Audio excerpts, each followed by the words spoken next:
Hey there, everybody. This is Kenny. Welcome back to another edition of the Leading from the Middle podcast. This is the podcast for middle managers who want to develop themselves, develop their teams, and improve their results. I'm so glad that you stopped in to listen in today. You are in for a treat. The Vice President of Client Services at ZeroedIn, Keith Goode, joined me today. And Keith really has this great combination of being very techy, but being great with people. And he has really combined that to help elevate the voice of HR. And he's doing that through some predictive models with HR analytics. And wait till you hear him talk about how we really how he can follow people from the time they are hired, interviewed, step in the door, all the way to the time that they leave us. And you're going to want to really hear about this tool and how to use it and how this might help you when it comes to all of your HR and people needs. You don't want to miss a second. Let's get at it. This episode is brought to you by Kitcaster. Kitcaster books you on top podcasts. How do funded startup founders attract prospects and talent? Podcast interviews. How do entrepreneurs with exits find new deals? Podcast interviews. How do C-suite execs differentiate in crowded markets? Podcast interviews. Kitcaster books you on top podcasts. Click the link in the show notes for a special offer. Celebrate good conversation. Hey there, everybody. Welcome back to another edition of the Leading from the Middle podcast. I have got a tremendous leader to get today that I don't want to waste any time. I want to get right to him because I want to get as much advice and find out about this amazing work that he's doing. And so without further ado, the Vice President of Client Services at ZeroedIn, Keith Goode, has joined me today. Keith, it is so great to connect with you today. How are you doing there, sir? Doing great, Kenny. Thank you so much for having me today. I really appreciate it. I'm looking forward to diving in and getting to know you and a little bit better and talking about this important topic. Yeah, awesome. Thank you so much. It's my honor. You're really passionate about several things, leadership development being one of them, but next gen people analytics. There's so many innovative things that you and your company are doing that I can't wait to find out about. But I'm curious first to hear your backstory as to what led you to kind of, really settle in this space of really helping HR and training and leadership development. Tell us a little bit about your backstory. Yeah, so here at ZeroedIn, I've been here for more than 20 years, and I have about 30 some years experience in the technology space, mostly around HR data. My passion and expertise lies in generating value from data. I'm particularly excited about the opportunities found in HR and HR analytics. I have to admit the state of HR analytics is kind of unique right now. There's kind of reminds me a little bit of the old high school sex. Everybody's talking about it. Everyone says they're doing it. Everybody thinks they know how to do it, but in reality, it's still early and people are just learning about it. So it's a great topic. My background has been in technology, and I think there's a lot to offer. I've always wake up every morning thinking about what next value can we add to our clients based off their data. Wow, that's awesome, and you're right. I think that as I was starting to research this topic, it was your name that kept coming up, so there's not a ton of other folks that are really looking at HR from a perspective that you're looking at, which I think is awesome. So let's get into it. Walk us through what exactly is next gen people analytics and start to talk a little bit about how that really helps with human resources. Yeah, and I think the first good place to think about is from an HR perspective. So in medium to large organizations, HR is unique in the fact that they typically use what's called best of breed systems. So they may have a system for payroll, a different system for learning management, a different system for performance. Yes, there are some systems that offer a lot of that in one one environment, but in many medium to larger organizations, they look for that best of breed approach. And there are great systems out there. However, what it ends up is that HR is then kind of saying, well, how is my performance impacted by my learning, impacted by my pay, impacted by the number of people that are working overtime, and other data factors. And it's typically spread over a lot of different systems, and not just systems, but then over time, a lot of these best of breed environments may change. You go from one learning management system to the next. So now you've got this gap in data over time as well, not to mention the silos. So really the value that we add is bringing this data together so we can correlate and then provide it back to the HR people or line managers so they can make better decisions about their employees from looking at everything across the board, not just learning, not just performance, not just skills, not just pay, but bringing that all together and seeing how those work together to make effective employees. Oh, and that is fascinating, and it makes sense. And you're right. I haven't worked for many companies in my life, thank goodness. But the last few companies I worked for, there were different systems Yeah. for for each. And you're right. It doesn't tell the full story. So Keith, I want to go back. And does this impact hiring any? Like, how does this play in when it comes to sitting down for the interview and actually making a hiring decision? Kenny, that's a great question. And I think, hiring another one of those silos often, and by pulling in this HR data and looking at an organization's history of employees, that data can now be used and combined with AI and machine learning to help hire the more effective people. They can look at history of who did well in the organization and why and where they came from, and some key attributes that might be embedded in other systems. And now they can bring that forward and looking at the HR candidate or the candidates from the HR system to help either filter out or bring to the top, or look at people that may otherwise not have been looked at. So it's all about getting the right people, and the data can be used in supporting that decision. Wow, and so critical today, right? Where when you have that unfortunate mistake hire, it really could set you back in our environment, especially today, and especially in the combination with virtual world and in person. So HR, and I love this because you talk about how this elevates the voice of HR, because sometimes in a lot of companies, HR is kind of more in the background. It's just a necessity.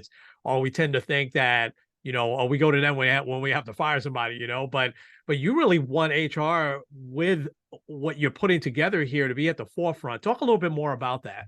Yeah, Kenny. So that's exactly right. So, one of the unique aspects about what we do with our clients is not only are we collecting that HR data from those siloed systems, but we work with a lot of our clients where we're pulling in other business related data, whether it's sales, whether it's productivity information, and sometimes even outside data. For example, we've brought in weather data for a company that had people that would go outside and work outside on Wow. vehicles and other things. So, Wow. we wanted to know, how does weather impact performance for those types of jobs out there.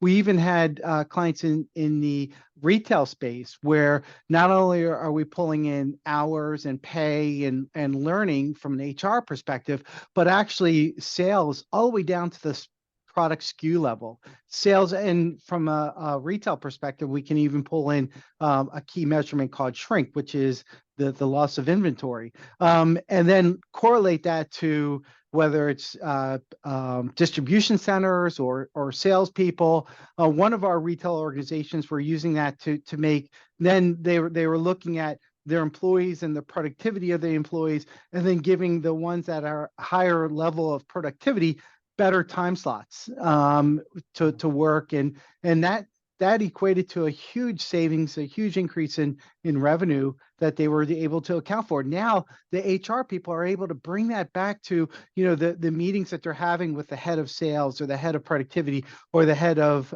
distribution, and speak the same language. Wow. Wow. That, I mean, you're really, really looking at the whole picture. I'm still I loved everything you said, but man, oh man, looking at things like the weather for Yeah. folks like that. And then I'm thinking even of the time slots of out here in New York, there's endless highway construction, right? And Yeah. sometimes, you'll drive by, man, those poor guys and ladies that are out there working in the sunlight. But maybe you look at someone more that would be more productive working in the evening, when it's not as hot, in the summer. That is just fantastic. Um, how have you seen, Keith? How have you seen leaders adapt to this? Of those frontline leaders, have you seen an embrace of this? Because you probably really work hard at getting the folks in the C-suite and executives on board with this. How do those frontline leaders adapt to this? That's a great point, and things are changing, Kenny. I just heard a statistic or a information bite that says, most organizations are now looking at, people in their late 20s, early 30s as the next executives for organizations. So it's almost like it's almost skipping a generation. Yeah. I think things are definitely changing. There's definitely people that are embracing the technology, the data. And of course, there's still some that are somewhat skeptical. I'll have to admit, but it's about often that first step is bringing things. It's an augmentation to the decision making process. So Mm, it's not replacing it; it's an right. augmentation to it, and I think that's an important concept to make. Oh, no doubt, right? And I would think that the more information I have, the better, I could make a really good decision as well as involving other people.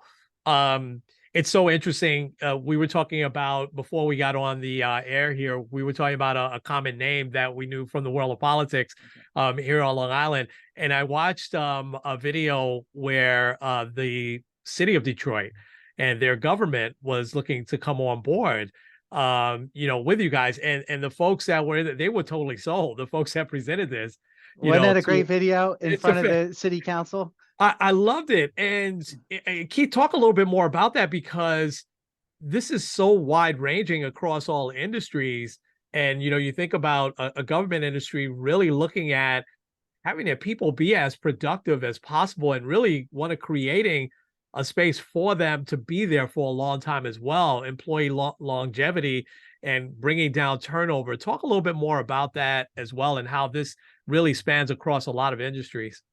Yeah, it does, and we work with a lot of public organizations like the city of Detroit. We do a lot of work in the federal space as well, and a lot in the DoD space. But first of all, it's the city of Detroit. What an amazing city, an amazing turnaround. We know about the history there, and I, that is such a unique place and organization to work with.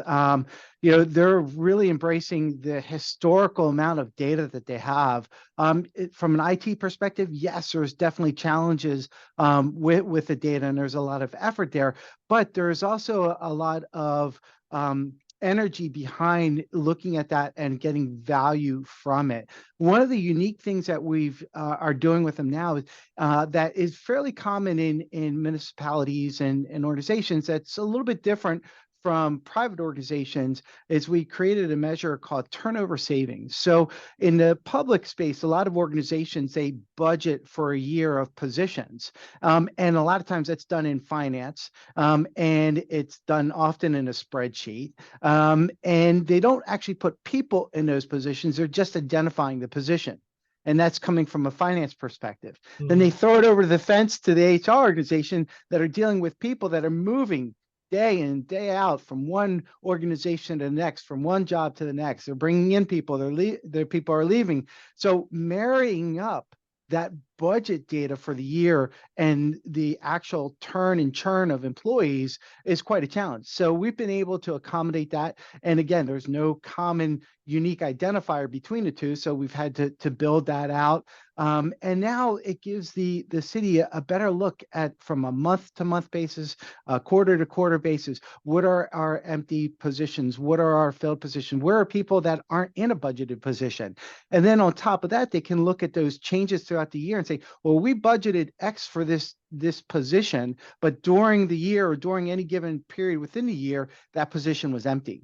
So that's a savings. Wow. That's Yeah. a savings that we budget for. Big So what time. can we do with it? They're looking at, can it fund merit increases and merit pay for people that are, stepping up to the plate and doing more. So they're using that budget that may otherwise have gone unknown, unnoticed, to actually either increase pay for key people, for good causes, and driving that forward. That's awesome. And as you're talking, I'm hoping and praying that my retail and restaurant folks out there and are listening, because the turnover is still ridiculous It is. in these industries. Not all companies, right? There's some companies that are really doing it well, but you think about the money that just goes out the back door. Person just didn't work out, and after 30 days, they're gone. It's crazy. And I love what you're doing, and I love how it was highlighted there in a government agency, and that they were very, aware of the savings that was going to happen. It was just so interesting to watch them sell it to the two guys sitting at the table, right? Yeah, it really was. Yeah, it was very and interesting. Kenny, if you don't mind me adding on to that. So, Please. you talked about turnover, especially in the retail space.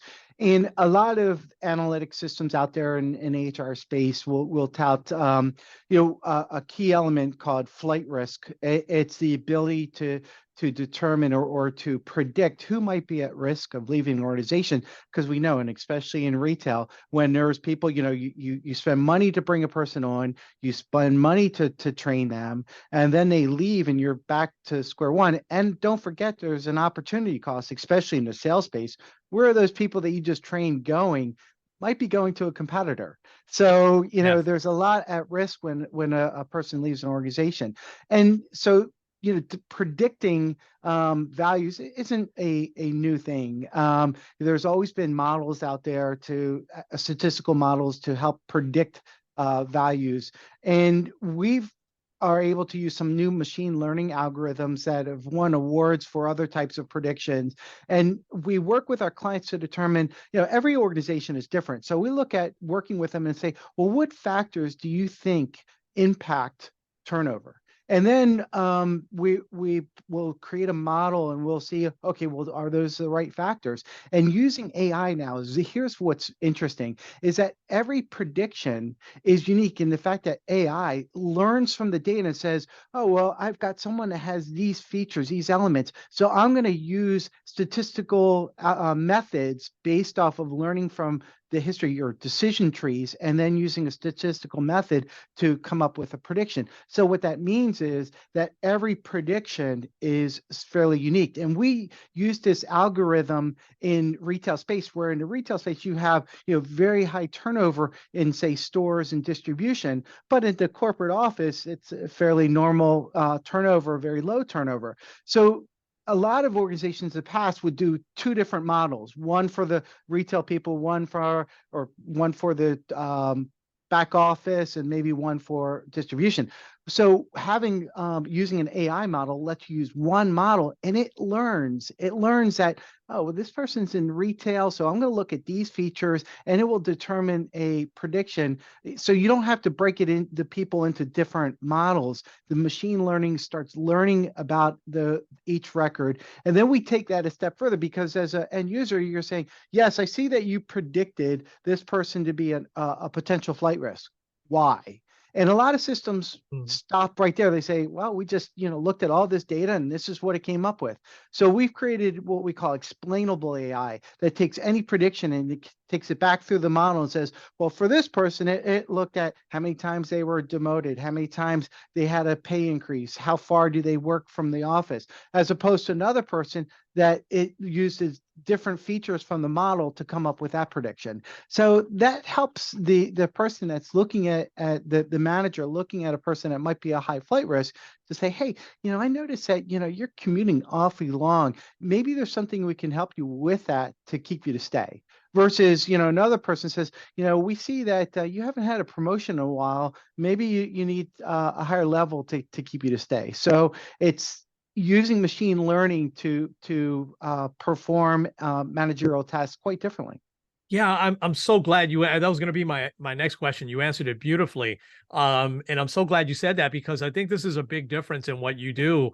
That you go that extra step, to then give some solutions. Keith, does this follow the employee from day one, or when does this pick up? Does it follow even before they are hired? Well, that's a great question. From a those siloed HR systems, obviously everything is from day one, but now you've got this huge historical cache of data. So depending on what you're looking at, and what I love about HR analytics is it's aggregated information. So it might be things about person from day one or day zero or day minus 30 because that's when the hiring process started. There's all this information in Mhm. that hiring process. How many sources did they click on to get interested in a position? How many interviews did they have? Who did they speak to? What were the driving factors that led them to there? And then using that to help understand, now they came on board. So day zero to day 365, that was a good hire. So let's look back at those sources and how that person got to where they did and leverage those things for the good hires. So it's actually wider than day Wow. zero. Wow. Wow. That is that's amazing. And then there can be a little bit of rinse and repeat there, right? If we knew this worked, and that is awesome. So now this is leading me into getting some advice from you being a great leader on leadership development, which you're very, very passionate about. You really talk about the importance of continued leadership development. What are sometimes these analytics telling you about are leaders doing the right things? And then if you get something that says they're not, that what are some recommended next steps?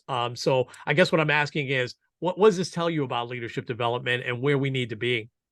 Oh, wow. I could tell you a lot about that. What we work with a fantastic federal agency in the Department of Defense. It's one of those three-letter agencies that I really can't talk about, but Right. they spend a lot of time and a lot of effort on leadership development. And they spend a lot of time on evaluating leaders through an assessment program, often a 360 assessment. And so the 360 evaluation's been around for a long time, but it's fairly difficult to implement and sustain over time. And there's so much about the process of evaluating the leaderships and identifying, so I think the first step in your answer is evaluating evaluating your leadership programs, and then looking at that data and running it through over historical amounts of data to see what it's telling you about your leadership. And then correlating that back to your HR data to say, okay, well, this is my current staffing level, and I see these skills, these positions have people ready to age out. So how's my leadership development program supporting those skills that are about to age out, about to retire out? And where do I need to develop my leadership to support that? And I think it's all about having a good, robust assessment program, and then correlating that data back to where future looking, where you're going to see there's going to be gaps. Oh, that's awesome. I mean, it's telling you something, right? If let's say on Long Island, I've got very little turnover, and in New York City, I've got a lot, and there could be some different factors involved with that, but I always looked at leadership first, Yeah. what is leaders doing? That is just fantastic. This has been amazing. I've got one other question for you, and then I want to leave time for folks to know how they can connect with you. Um, it, how does all of this now put together, and what are some of the best ways? You talked about some great ways, right? When it came to even looking at the weather, putting people in different shifts. What are some other ways, Keith, that companies can really leverage their best resource, which is people, which is us? What are some of the recommendations that you make today to leverage our people even better? I think from a data perspective, to get started, don't reinvent the wheel. And there's tremendous amount of historical cached information that I think can start gleaming information about your workforce. So often organizations out there think I need to, stop this and start something else in order to take advantage of that. And I don't think you need to stop anything. I think you need to look for a platform, a environment that can leverage what you've been doing in helping make those decisions. And from a people perspective, I think this is changing over time. I think people are coming up with more analytical skills that will be able to take advantage of whether it's algorithms or that historical aggregation of data. So those would be my recommendations. That's awesome. That's awesome. Keith, you're doing incredible work. And it is really work for us 5, 10 years from now, where you're looking ahead. And I'm going to shout this from the mountaintops for sure. But how can people connect with your company and get to work with you? Well, first of all, for your listeners, I'd love to carry on this conversation with you or any of your listeners, Kenny. I think it's an important aspect and would be glad to talk about it. As you can tell, I get energized Yes. talking about it. But I can be reached through my LinkedIn at Keith A. Goode. Our company website is ZeroedIn.com. We're always happy to continue that conversation. And anyone that's wondering, how they can leverage their historical information, their information from multiple different systems, or even outside of the organization to leverage value, to gain more value about their workforce or about something in their organization, we'd love to have that conversation with them. That's awesome. And there are some wonderful things on your website. So I just want to let folks know that. And it's very easy to contact you through the website, contact your company and to work with you. Keith, best of luck with this going forward. It's amazing work. It's important work. Thank you for doing it. And I hope to connect with you again. Yeah, me too, Kenny. Thanks for bringing this out into the light. And I hope we get a chance to chat again in the future. Oh, absolutely. Absolutely. Folks, we're going to leave it there. This has been Kenny and Keith. This has been the Leading from the Middle podcast. We'll talk to you real soon.